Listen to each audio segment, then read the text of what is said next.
បងហើយគឺបងត្រូវឃ្លាតឆ្ងាយគ្មានអ្វីតវល់ឡើយអស់ទាំងសន្តានជីវ៉ាធ្វើចិនមិនបានទទួលយកមិនបានក្រឡាសំដីអូនរករឿងរាល់ថ្ងៃបែកពីបងត្រូវគ្នានឹងសងសាចាខតំណងលែងថ្លៃមិនហ៊ានស្រមៃទៅមុំវាយ៉ាងណាបែងដងបងជឿអូនធ្វើដូចធម្មតា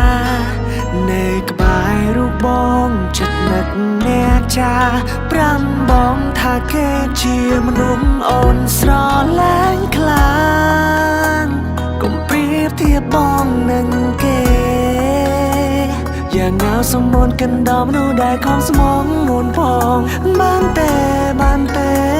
ព្រោះនាងដែលត្រូវខូចចិត្តគឺជាបងម្នាក់នេះពីកាវេរងយំព្រោះនឹកអូនឈឺចាំឈឺទ្រូងស្ទើរខ្សែព្រោះតែចរណៃអូនមានដឹងទេអូក្នុងចិនបងនេះសែនខ្វល់អារម្មណ៍វល់ខ្លាចគេលេងសើចនឹងអូនគ្រាន់ជាអារម្មណ៍កាតំប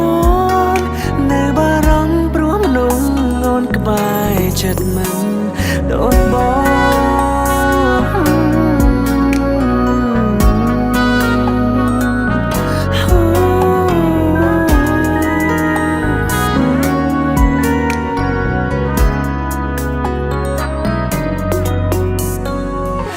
ជាចម្រៀងខ្លាំងស្រាតដឹងភ្នែកបេរោមកក្លូធ្លាបាច់ច្រារាណា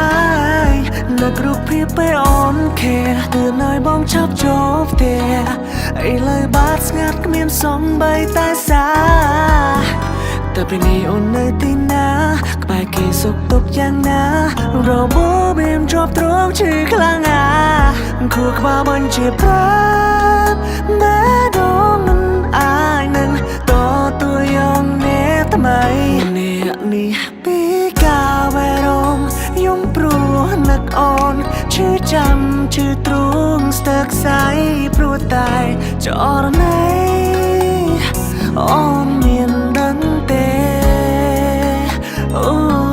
ក្នុងចិនបងនេះសែនខ្វល់អារម្មណ៍វល់ខ្លាចគេលេងសើចនឹងអូនគ្រាន់ជាអារម្មណ៍នៅបារម្ភព្រោះមនុស្សអូនក្បែរចិត្តមិនដូចបង